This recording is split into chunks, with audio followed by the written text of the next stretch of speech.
പലരുടെയും മനസ്സിൽ ഇപ്പോൾ വരുന്നൊരു സംശയമാണ് E85 എന്ന് പറയുന്ന ഫ്യൂവൽ ഒരു പ്രശ്നക്കാരനാണോ എന്നുള്ളൊരു കാര്യം. കാരണം ഇനി E85 ആണ്, ഞാൻ പുതിയ വാഹനം എടുക്കാനാണെങ്കിൽ ഒരു E85 ആയിട്ട് എടുത്താൽ പോരെ, ഇങ്ങനൊരു സംശയം ഒരുപാട് പേരുടെ മനസ്സിലുണ്ട്. അതുപോലെ തന്നെ ഇനി നോർമൽ E20 കിട്ടുമോ? കാരണം E20 ആയപ്പോൾ തന്നെ അതിൻ്റെ ബുദ്ധിമുട്ട് ഫേസ് ചെയ്യാൻ പലർക്കും ഭയങ്കര പ്രശ്നങ്ങളായിരുന്നു. എന്നാൽ ഇനി E20 അടുത്തൊരു ലെവൽ വരുമ്പോഴത്തേക്ക് E85 എന്ന് കേട്ടപ്പോഴേക്കും എല്ലാവരുടെയും കണ്ണ് തള്ളിപ്പോയി. അതൊരു കോമൺ പ്രോബ്ലം തന്നെയാണ്. കാരണം E20 വന്നപ്പോഴത്തേക്കും തന്നെ പല വാഹനങ്ങൾക്കും കംപ്ലൈൻ്റ് ആയി. പ്രത്യേകിച്ച് BS4 താഴോട്ട് അല്ലെങ്കിൽ BS4 തൊട്ടുള്ള വാഹനങ്ങൾക്ക് എല്ലാം കംപ്ലൈൻ്റ് ആണെന്ന് തന്നെ വേണമെങ്കിൽ പറയാൻ സാധിക്കും. അതിൻ്റെ താഴോട്ടുള്ള കാര്യം പിന്നെ പറഞ്ഞില്ലെങ്കിൽ ഒരു കാര്യം പറഞ്ഞിട്ടും കാര്യമില്ല, കാരണം കംപ്ലൈൻ്റ് ആണ്. പ്രത്യേകിച്ച് കാർബറേറ്റർ വാഹനത്തിലൊക്കെ നല്ല രീതിക്ക് പണിയാണ്. ഇതെല്ലാം നമ്മൾ കേട്ടിട്ടുള്ളൊരു കാര്യമാണ്. ആ ഒരു സ്ഥാനത്ത് പെട്ടെന്നൊരു E85 കയറി വരുമ്പോൾ പണിയാണോ? ശരിക്കും പറഞ്ഞാൽ അതൊരു പണിയാണ്. പക്ഷേ വേറെ ഓപ്ഷൻ ഇല്ലെങ്കിൽ എന്ത് ചെയ്യാൻ സാധിക്കും? ഹായ് നമസ്കാരം, ഞാൻ രാകേഷ് MG at എക്സ്പ്ലോർ എന്ന് പറഞ്ഞ ചാനലിലേക്ക് എല്ലാവർക്കും സ്വാഗതം. എല്ലാവരും സുഖമായിട്ടിരിക്കുന്നു വിശ്വസിക്കുന്നു. അപ്പം നമ്മൾ ഇന്ന് പറയാൻ പോകുന്നൊരു കാര്യം എന്ന് പറഞ്ഞാൽ, എന്ത് ചെയ്യണം? ഇപ്പോൾ പുതിയ വാഹനം എടുക്കണോ അതോ E85 വരെ വെയിറ്റ് ചെയ്യണോ? ഇപ്പം നിലവിൽ ഫ്ലെക്സ് ഫ്യൂവൽ വന്നിരിക്കുന്ന നമ്മുടെ വാഗണാറിനെ കുറിച്ച് നമ്മൾ കേട്ടിട്ടുണ്ട്. ടാറ്റയുടെ വാഹനം ഉടനെ വരാൻ പോകുന്നുണ്ട്. ഇങ്ങനെ കുറേ ന്യൂസസ് നമ്മൾ കേൾക്കുന്നുണ്ട്.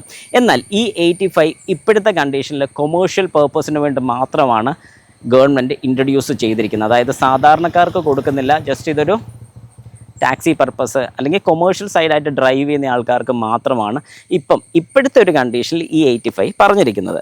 ഇനി നമ്മുടെ വാഹനങ്ങൾ, അതായത് നമ്മളിപ്പോൾ ഡ്രൈവ് ചെയ്തുകൊണ്ടിരിക്കുന്ന ഒരു BS4, BS6 അല്ലെങ്കിൽ ഇനി BS3 ഇങ്ങനത്തെ വാഹനങ്ങൾ E85 കോമ്പീറ്റ് ചെയ്യാൻ പറ്റുമോ? അല്ലെങ്കിൽ അങ്ങനെ ചെയ്യാൻ വേണ്ടിയിട്ട് ഉള്ള എന്തെങ്കിലും കിറ്റുകൾ വരാൻ സാധ്യതയുണ്ടോ? ഇതൊരു സ്ഥിരം ക്വസ്റ്റ്യനാണ്.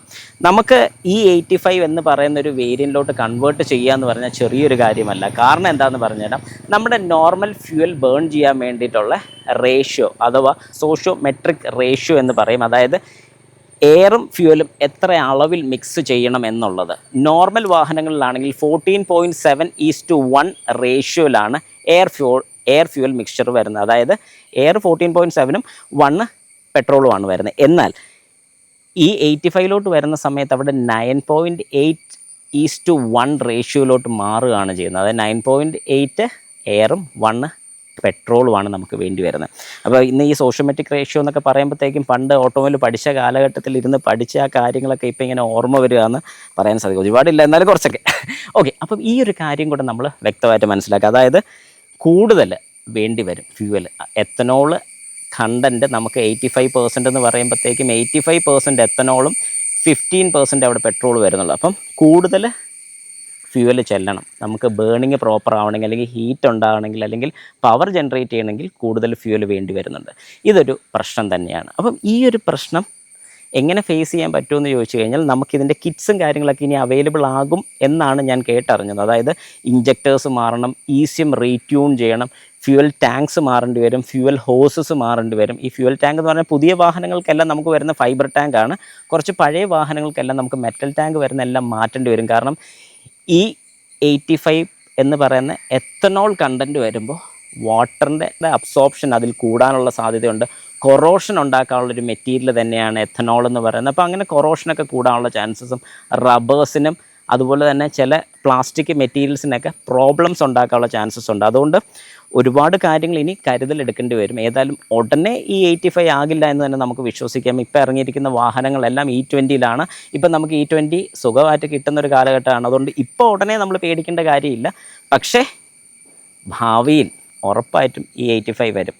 എന്നാൽ ഇപ്പം ഇതെടുക്കാതെ ഇലക്ട്രിക്കിലോട്ട് മാറിയാലോ എന്ന് ചിന്തിക്കുന്ന ഒരുപാട് പേരുണ്ട്. E85 വരികയല്ലേ, ഇലക്ട്രിക് എടുത്താൽ കുറച്ചുകൂടെ ലാഭമല്ലേ. പക്ഷേ ഇലക്ട്രിക് വാഹനം എടുക്കുമ്പോൾ നമ്മൾ ഒരുപാട് കാര്യങ്ങൾ ചിന്തിക്കണം. ഞാൻ അതിൻ്റെ ഒരു ഡീറ്റെയിൽ വീഡിയോ ഉടനെ തന്നെ നമ്മുടെ യൂട്യൂബ് ചാനലിൽ കൊണ്ടുവരുന്നുണ്ട്.